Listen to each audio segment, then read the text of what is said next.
wabarakatuh. Ke arah atas. Raf'ul basar ila sama.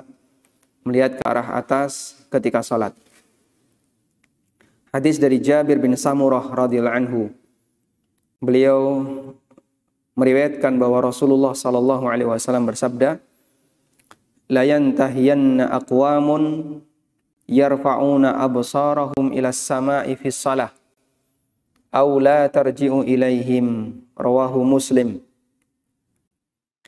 La yantahiyanna aqwamun, sungguh orang-orang yang mereka punya kebiasaan buruk harus menghentikan kebiasaannya. Apa kebiasaan buruk itu? Yarfa'una absarahum ila as-sama'i fi shalah. Melihat ke atas ketika salat. Au la tarji'u ilaihim, atau nanti matanya akan hilang, pandangannya akan hilang. Au la tarji'u ilaihim, atau tidak akan kembali lagi pandangannya, artinya pandangannya dihilangkan oleh Allah Subhanahu wa taala. Rawahu Muslim, hadis riwayat Muslim. Dalam hadis ini Nabi sallallahu alaihi wasallam memberikan larangan yang sangat keras. Washtadda qawluhu fihi, disebutkan dalam riwayat yang lain. Beliau sangat tegas ketika menyampaikan hal ini. Wa dzakara uqubata man fa'ala dzalika, dan beliau menyebutkan hukuman bagi orang yang melakukan perbuatan semacam ini. Beliau sangat keras melarang hal ini dan bahkan beliau menyebutkan hukuman agar tidak dilakukan. Karena itu para ulama mengatakan melihat ke arah atas ketika salat hukumnya haram. Melihat ke arah atas ketika salat larangannya adalah larangan haram. Disebutkan dalam riwayat yang lain dari Anas bin Malik radhiyallahu anhu, Nabi sallallahu alaihi wasallam bersabda, "Ma balu aqwamin yarfa'una absarahum ila as-sama'i fi shalah." Kenapa ada orang yang melihat ke arah atas ketika salat? Fashtadda qawluhu fi dzalika hatta qala.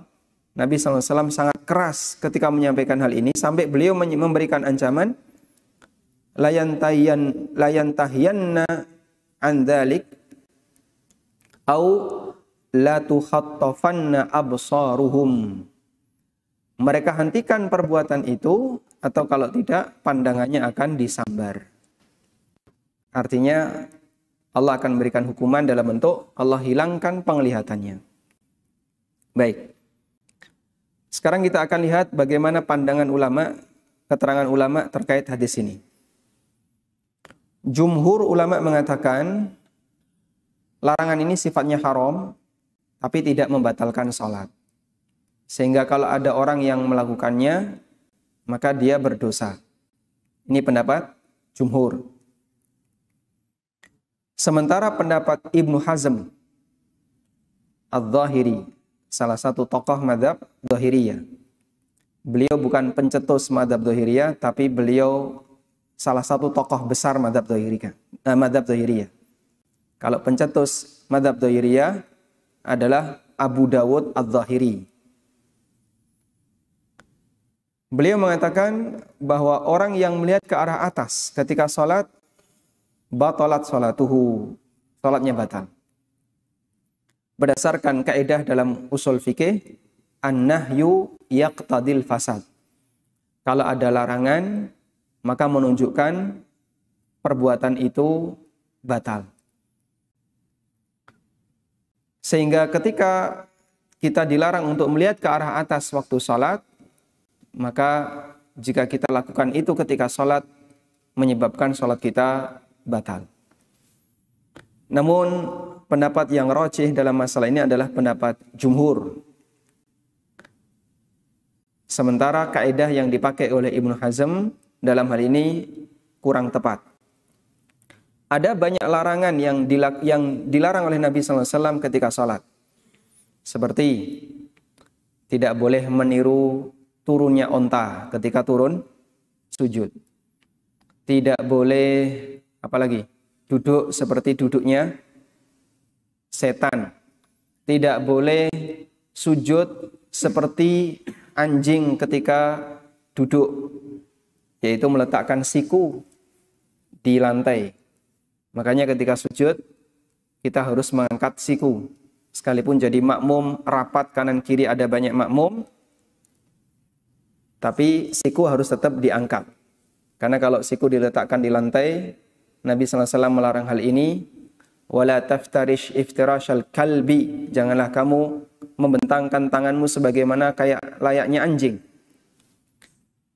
Namun kita mengetahui bahwa kalau ada orang melakukan seperti ini, para ulama tidak menghukuminya sebagaimana layaknya hukum di sini. Artinya mereka tidak menilai salatnya batal.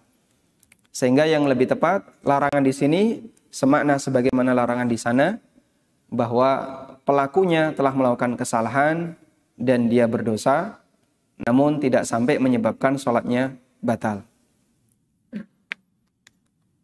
Sementara kaidah an-nahyu yaqtadil fasad, adanya larangan menunjukkan batal, adalah an-nahyu fi dzatil manhi anhu. Itu berlaku untuk larangan yang terkait dengan zat ibadah. Contohnya apa, Pak? Misalnya Nabi SAW melarang sholat setelah subuh atau sholat setelah asar. Beliau melarang puasa di hari Jumat sendirian, nggak ditemani dengan hari sebelumnya atau hari setelahnya. Beliau melarang puasa di hari syak. Orang yang melakukan sholat setelah asar, batal sholatnya. Li'anna nahya yaqtadil fasad. Orang yang melakukan sholat setelah subuh, batal sholatnya. Li'anna nahya yaqtadil fasad. Karena larangan menunjukkan makna batal. Sedangkan orang yang melakukan ibadah yang sah, tapi di dalam ibadah itu dia melakukan larangan, maka tidak menyebabkan ibadahnya jadi batal. Ya. Contohnya misalnya Jumatan. Salah satu di antara pelanggaran yang paling banyak dilakukan oleh masyarakat ketika Jumatan adalah kalau nggak ngobrol dengan temannya, dolanan HP. Sehingga ketika dengerin khutbah, dia WA tetap aktif. Nabi SAW menyebutkan orang yang melakukan Jumatan, idza qulta li sahibika ansit wal imamu yakhthub faqad lagauta. Kalau kamu mengatakan kepada temanmu, diam, padahal imam sedang berkhutbah, maka kamu telah melakukan tindakan sia-sia. Apakah Jumatannya batal? Tidak. Sah, namun tidak berpahala. Sehingga menggugurkan, disebut sah karena menggugurkan kewajiban. Artinya dia tidak harus melakukan sholat duhur. Cuman disebut oleh Nabi SAW sebagai tindakan lagha, dipahami Jumatannya tidak bernilai pahala. Dan sangat disayangkan. Barangkali termasuk di antara penyakitnya mahasiswa yang nggak serius ketika datang Jumatan. Mereka ketika Jumatan sudah berada di dalam masjid, masih ngobrol, kadang masih mainan HP. Dia melakukan larangan dalam kegiatan ibadah yang sah. Sehingga menyebabkan hilangnya pahala ibadah yang dia kerjakan. Tayyib. Kemudian dari hadis ini, dohirnya bahwa melihat ke arah atas ketika sholat dosa besar. Kenapa bisa disebut dosa besar? Karena Nabi SAW memberikan ancaman. Dan kaidah yang disampaikan oleh sebagian ulama, bahwa keberadaan ancaman salah satu indikator perbuatan dosa itu adalah dosa besar. Karena dosa itu ada yang besar, ada yang kecil. Apa dalilnya? Apa dalilnya? Ketika Allah bercerita di surat Al-Kahfi, ketika orang kafir itu menerima buku catatan amalnya, mereka mengatakan, "Fama li hadzal kitabi la yughadiru shaghiratan wala kabiratan illa ahsaha." Ini kitab apa? La yughadiru shaghiratan wala kabiratan illa ahsaha. Yang kecil maupun yang besar semuanya dicatat. Sehingga orang kafir ketika membuka catatan amalnya, dosa besar mereka, dosa kecil mereka semuanya ada di situ. Ini dalil bahasanya dosa itu ada yang besar, ada yang kecil. Meskipun ulama khilaf, apakah ada istilah dosa kecil ataukah semua dosa itu besar? Ada yang mengatakan semua dosa besar, nggak ada yang kecil. Dan ada yang mengatakan dosa dibagi dua, ada yang besar, ada yang kecil. Dan jumhur mengatakan dosa ada dua, ada yang besar, ada yang kecil, dengan dalil surat Al-Kahfi, termasuk juga surat An-Nisa. Allah berfirman, in tajtanibu kaba'ira ma tunhauna anhu nukaffir ankum sayyi'atikum. In tajtanibu kaba'ira ma tunhauna anhu. Kalau kalian menjauhi dosa-dosa besar yang dilarang untuk kalian. Ketika disebut kaba'ira ma tunhauna anhu, mafhum mukhalafahnya berarti ada shaghair.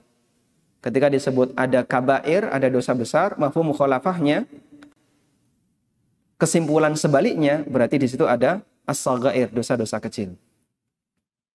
Nah, kemudian bagi ulama yang berpendapat bahwa dosa itu ada dua, ada besar dan kecil, lalu apa batasan ini dosa besar, ini dosa kecil? Syekhul Islam Ibnu Taimiyah dan beberapa ulama yang lainnya menyebutkan bahwa di antara batasan dosa itu besar dan kecil adalah keberadaan ancaman. Kalau ada sebuah dosa yang dia mendapatkan ancaman khusus, baik di dunia maupun di akhirat, contoh ancaman di dunia seperti hukuman, ada kisos, ada cambuk, ada potong tangan, dan seterusnya, hukuman had yang kita kenal. Semua perbuatan dosa yang ada ancaman khusus, baik dunia maupun akhirat, maka perbuatan dosa itu adalah dosa besar. Sehingga berdasarkan kaidah ini, maka jika Nabi SAW memberikan ancaman bahwa orang yang melihat ke arah atas pada waktu dia salat, Allah akan menghilangkan, Allah bisa menghilangkan pandangannya sehingga dia jadi buta, menunjukkan bahwasanya itu adalah dosa besar. Tayyib. Karena itu terlarang dosa besar ketika ada orang yang salat sambil melihat ke arah atas. Terlepas dari tujuannya. Meskipun dia tujuannya misalnya, saya merasa lebih khusyuk kalau melihat ke arah atas. Di atas ada apa? Ada bidadari. Oh, berarti lantai 2 akhwat. Ya. Saya merasa ketika sholat itu lebih bisa menghayati ketika melihat ke arah atas. Kenapa? Wah, saya seolah-olah sedang memandang Rabbul Izzah, memandang Allah. Kamu yang kamu lihat apa? Tembok. Atau yang saya lihat adalah ornamen masjid. Tidak boleh seperti ini. Apapun niatnya, melihat ke arah atas adalah perbuatan dosa besar. Ibnu Rajab mengatakan, wal ma'na fi karahati dzalika khusyu'ul musalli wa khafdu basarihi. Dan latar belakang larangan hal ini adalah karena ini bertentangan dengan perintah untuk khusyuk bagi orang yang salat. Dan mengarahkan pandangannya ke arah bawah, menunduk. Wa nadhruhu ila mahalli sujudihi, dan melihat ke arah tempat sujudnya. Fa innahu waqifun baina yadayillah yunajihi. Karena dia sedang berhadapan dengan Allah. Dia bermunajat di hadapan Allah. Fa yambagi ayyakuna munsikan ra'sahu wa mutrikan ilal ardi. Karena itu sudah selayaknya dia menunduk dan tidak malah dongak. Karena dongak menengadah menunjukkan kalau dia tidak tawadhu. Anda ketika berada di hadapan orang yang Anda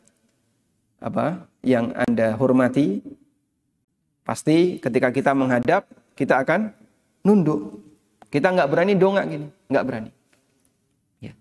Abdi dalam di hadapan sultan, masya Allah. Ya. Jangankan melihat ke arah dengkulnya, ke arah melihatnya selalu ke arah bawah. Lihat orangnya saja kadang nggak berani, karena saking menghormatnya dia di hadapan rajanya. Demikian pula ketika orang berhadapan dengan orang yang dia hormati, dia akan menunduk dalam rangka untuk menghormatinya. Apalagi ketika seorang hamba sedang menghadap Allah Subhanahu wa taala ketika salat. Tidak sopan ketika dia menghadap ke arah atas. Tayyib. Selanjutnya, ulama berbeda pendapat. Bagaimana hukum melihat ke arah atas ketika berdoa di luar salat? Apa hukum melihat ke arah atas ketika berdoa di luar salat? Kalau tadi pembahasannya di dalam salat, bagaimana kalau di luar salat? Sebagian mengatakan hukumnya dilarang, tapi tidak sampai haram. Larangannya larangan makruh. Sebagaimana keterangan Al-Hafidh, karena kiblat berdoa itu adalah ke arah depan, bukan ke arah atas. Dan di antara yang membenci hal ini adalah Ibnu Abbas radhiyallahu anhu. Beliau ketika menjelaskan tentang doa pada saat orang melihat hilal, Ibnu Abbas tidak menyukai ketika orang berdoa itu sambil menghadap ke arah langit. Tapi cukup menghadap ke arah depan, tidak perlu menghadap ke arah atas. Al-Hafidh Ibnu Hajar menyebutkan ada 3 alasan bahwa orang yang berdoa tidak boleh melihat ke arah atas. Yang pertama, annal qawla biraf'il basari halad du'a la dalila alaih. Ulama yang membolehkan untuk melihat ke arah atas ketika berdoa enggak punya dalil. Walam yakul bihi ahadun min salafil ummah. Bahkan enggak ada satupun sahabat yang mengatakan seperti ini. Atsani, yang kedua, anna Rasulullah sallallahu alaihi wasallam kana yastaqbilul qiblata fi du'aihi. Kama thabata anhu dzalika fi mawatin katsira. Sebagaimana Rasulullah sallallahu alaihi wasallam ketika berdoa, beliau menghadap ke arah kiblat, bukan ke arah atas. Sebagaimana disebutkan dalam banyak riwayat. Yang ketiga, annal qiblata hiya ma yastaqbiluhu al-'abid biwajhihi. Kama tustaqbalul Ka'bah fi shalah wadh-dzikr wad-du'a wad-dzabh. Wa laysat al-qiblatu ma yurfa'u ilaihi al-basar. Kiblat itu arahnya di depan, bukan ke atas.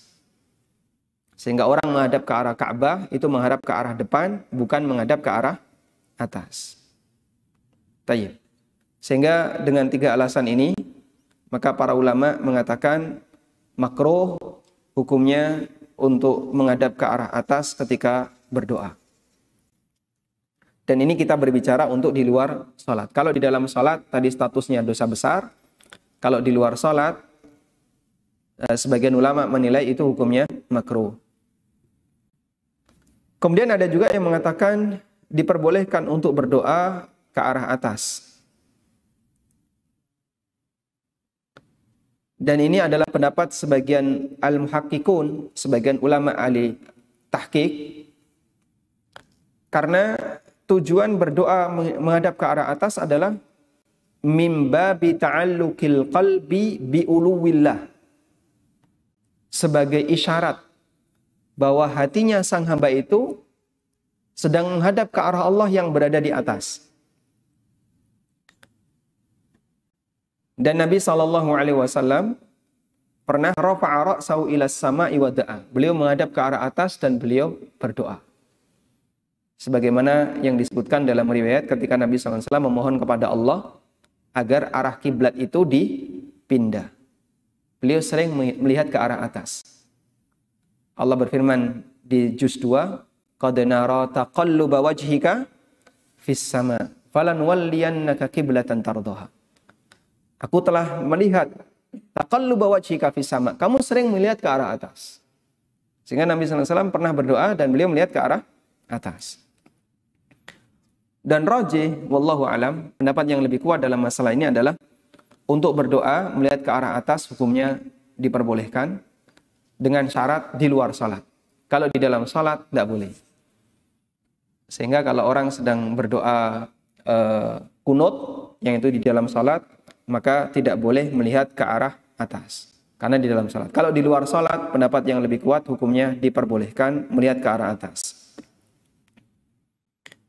Selanjutnya kita akan membahas tentang apa hukum melihat ke arah tempat sujud ketika salat. Bagi orang yang menjadi imam atau dia salat sendirian, maka para ulama sepakat pandangannya ke arah tempat sujud. Lalu bagaimana dengan makmum? Apakah dia juga perlu melihat ke arah sujud ataukah melihat ke arah depan? Ulama beda pendapat untuk makmum. Jumhur ulama mengatakan makmum melihat ke arah tempat sujud sebagaimana imam dan orang yang sholat sendirian. Sehingga tidak ada bedanya antara imam, makmum, dan orang yang sholat sendirian. Dan ini pendapat yang ditegaskan oleh Ibnul Mundir. Kemudian yang kedua, menurut Imam Malik, orang yang sholat untuk makmum, dia melihat ke arah depan. Melihat ke arah depan, bukan melihat ke arah tempat sujud. Dan beliau berdalil dengan firman Allah, "Fawalli wajhaka syatral masjidil haram." Hadapkanlah wajahmu ke arah Masjidil Haram. Dan pendapat Imam Malik ini cukup kuat, karena dulu sahabat, pada waktu mereka sholat, mereka melihat ke arah Nabi SAW. Terbukti bahwa saat Rasulullah SAW sedang sholat, lalu beliau melepas sandal, sahabat ngapain? Ikut melepas sandal. Seusai sholat, Nabi SAW tanya, apa yang tadi kalian lakukan?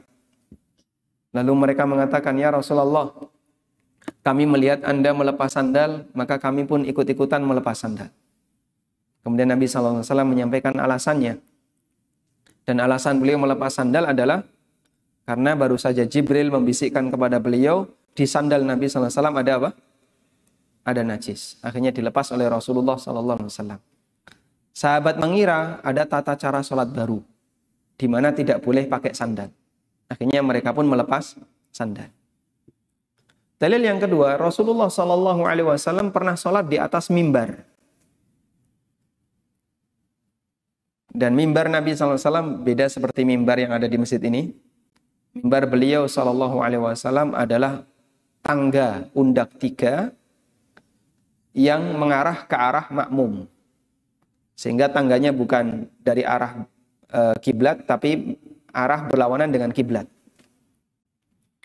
Beliau ketika berdiri dan ruku, i'tidal itu berada di atas mimbar. Nah, saat mau sujud setelah selesai i'tidal, Nabi SAW mundur. Kemudian sujud di bawah, di samping mimbar. Selesai sholat, Nabi SAW mengatakan, innama fa'altu dzalika liya'tammu bi walitaqtadu salati. Aku lakukan ini agar kalian bisa mengikuti salatku dan bisa memperhatikan salatku. Sehingga beliau salat di atas mimbar, dan kalau itu makmumnya melihat ke arah tempat sujud, nggak fungsi. Tujuan beliau tidak jalan. Sehingga Nabi SAW ketika salat di atas mimbar, sahabat melihat, dan mereka melihat ke arah Rasulullah SAW yang berada di atas mimbar. Baik.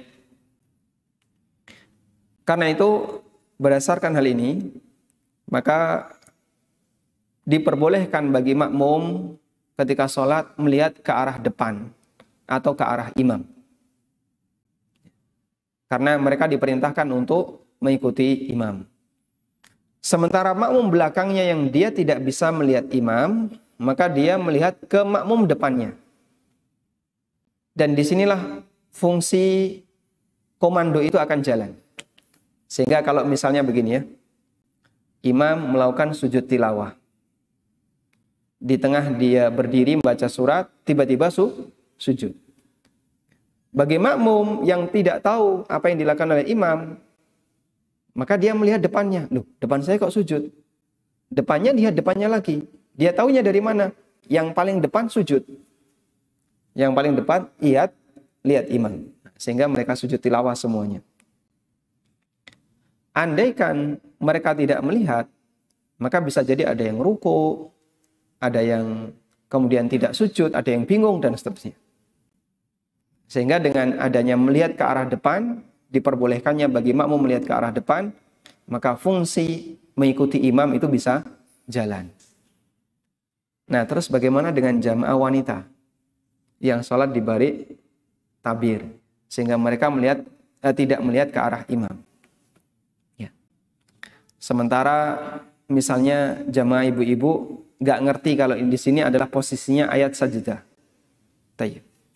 Ada keterangan yang disampaikan oleh An-Nawawi terkait imam yang sujud tilawah sementara makmum tidak sujud tilawah. Imam sujud tilawah tapi makmumnya nggak sujud tilawah. An-Nawawi memberikan rincian. 1. Jika makmumnya tahu dan ngerti kalau imam sujud tilawah sementara makmum tidak sujud tilawah, batalat sholatuhu bil ijma'. Salatnya batal dengan ijma' ulama.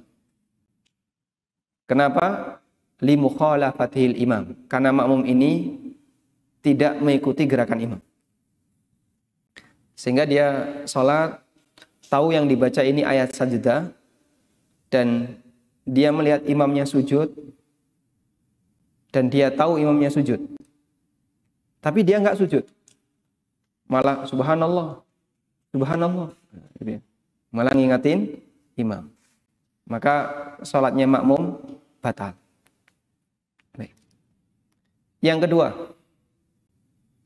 jika imam sujud tilawah sementara makmum tidak tahu. Makmum tidak tahu. Mungkin karena tidak tahu itu bisa karena tidak melihat imam. Bisa jadi ibu-ibu yang berada di balik tabir. Atau musiknya gede sehingga makmum yang berada di sebelah kanan dan kiri tidak tahu gerakan imam. Atau seperti Masjidil Haram, makmumnya, wah Masya Allah ada yang berada di bawah, ada yang berada di atas. Sehingga tidak semuanya bisa melihat imam. Yang melihat imam hanya sebagian kecil saja. Maka makmum yang tidak tahu, kemudian dia baru tahu setelah imamnya bangkit, maka dia tidak perlu menyusul. Sehingga misalnya ibu-ibu, imam mengucapkan Allahu Akbar sujud tilawah. Jamaah ibu-ibu rukuk karena tidak ngerti. Lalu imam mengucapkan Allahu Akbar, loh. Rukuk ke Allahu Akbar. Mestinya apa? Sami Allahu liman hamidah. Nah, baru sadar, oh berarti tadi sujud tilawah. Apakah perlu untuk sujud tilawah? Jawabannya enggak perlu. Karena nanti kalau dia sujud tilawah malah justru berbeda gerakannya dengan imam. Imam sudah bangkit, malah dia sujud. Sehingga yang baru tahu setelah imamnya bangkit, kata Nawawi, maka tidak perlu menyusul. Sebab imamnya sudah pindah gerakan. Dan dia dimaafkan disebabkan karena dia tidak tahu. Wallahu a'lam. Kemudian, dalam kondisi khusus, makmum atau orang yang sholat melihat ke arah isyarat jari ketika dia sholat, yaitu pada saat tasyahud. Pada saat tasyahud. Sebagaimana disebutkan dalam hadis dari Abdullah bin Zubair radhiyallahu anhu tentang cara sholat Nabi sallallahu alaihi wasallam, dan di situ Abdullah bin Zubair mengatakan, wa kana la yujawizu basarahu isyaratahu. Nabi sallallahu alaihi wasallam arah pandangannya tidak melebihi isyarat tangan.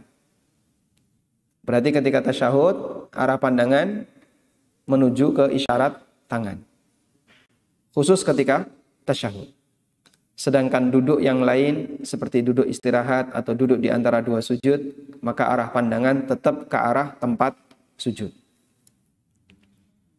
Dan satu lagi yang dikecualikan adalah ketika rukuk.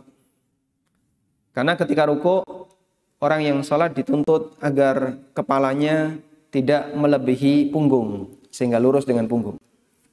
Maka kalau dia melihat ke arah tempat sujud, mungkin agak dongak gitu ya. Nah, sehingga boleh melihat ke arah lurus ke bawah. Dalam rangka untuk tetap mempertahankan agar posisi kepala tidak naik ke atas, tapi lurus dengan punggung. Wallahu ta'ala alam.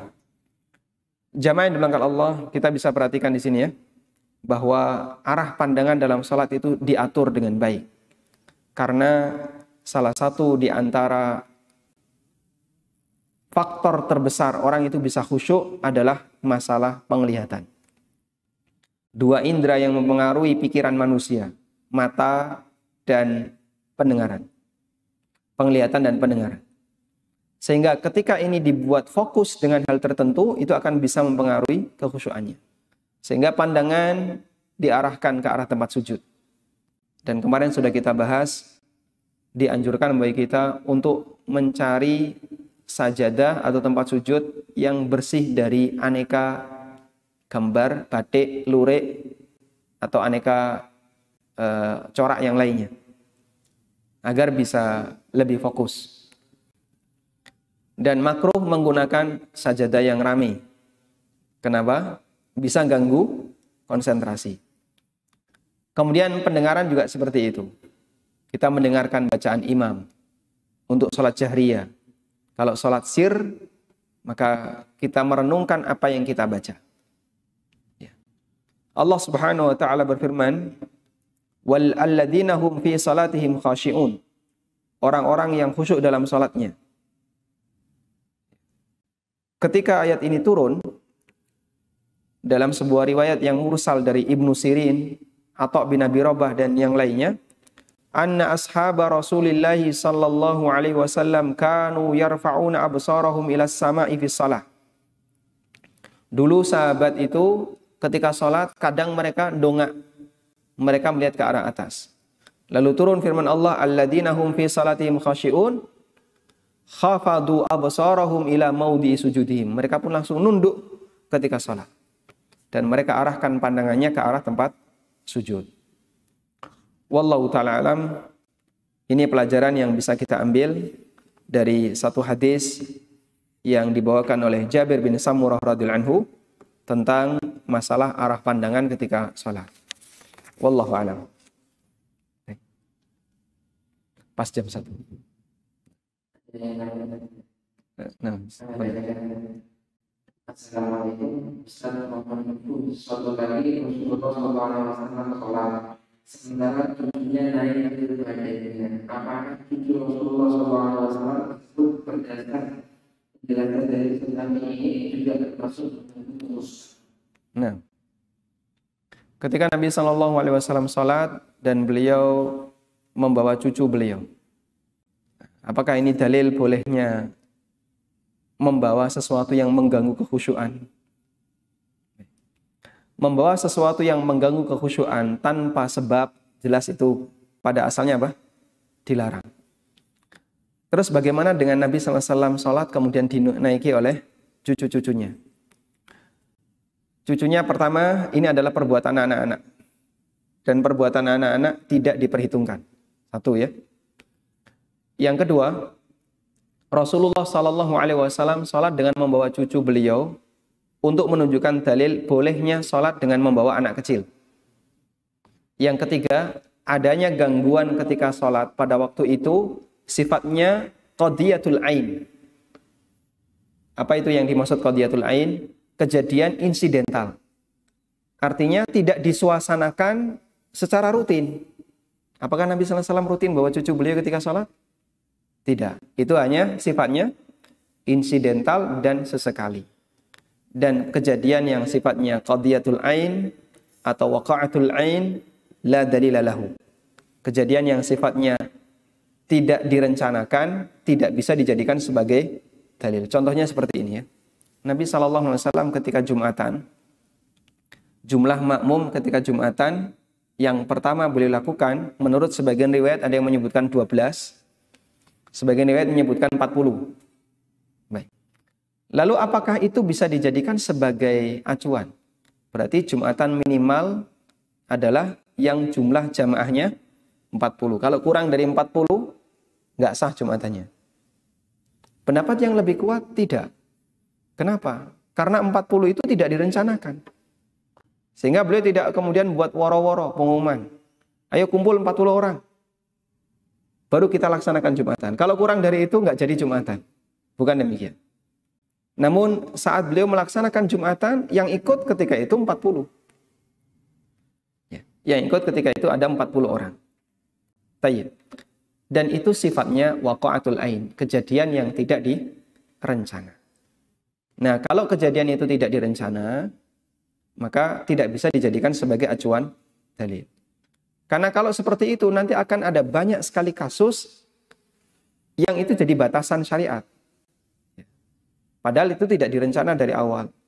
Misalnya Nabi SAW singgah di mana, atau ketika beliau berangkat haji, beliau singgah di sini, singgah di sini, singgah di sini. Nah, jadinya terlalu banyak tempat singgah yang harus disinggahi, karena dulu Nabi SAW singgah. Padahal itu kan sifatnya tidak direncanakan. Karena orang dulu ketika melakukan safar, mereka pakai onta, pakai kendaraan-kendaraan di masa silam. Ya, sekarang nggak perlu yang seperti itu. Tayyib. Kesimpulannya, Rasulullah SAW membawa cucu beliau itu bukan hal yang rutin, sehingga sifatnya hanya insidental dan sesekali. Dan kalau orang melakukan seperti itu boleh, tapi ini bukan dalil berarti kita boleh secara sengaja membawa sesuatu yang ganggu sholat. Bukan demikian. Namun kita pahami Nabi SAW pernah melakukan itu, yang menunjukkan kalau itu diperbolehkan. Wallahu a'lam. Tayyib, demikian yang bisa kita bahas. Semoga bermanfaat. Wassallallahu ala nabiyyina Muhammadin wa ala alihi wa sahbihi wa sallam. Wa akhiru da'wana anil hamdulillahi rabbil alamin. Subhanakallahumma wa bihamdika asyhadu an la ilaha illa anta astaghfiruka wa atubu ilaik. Wassalamualaikum warahmatullahi wabarakatuh.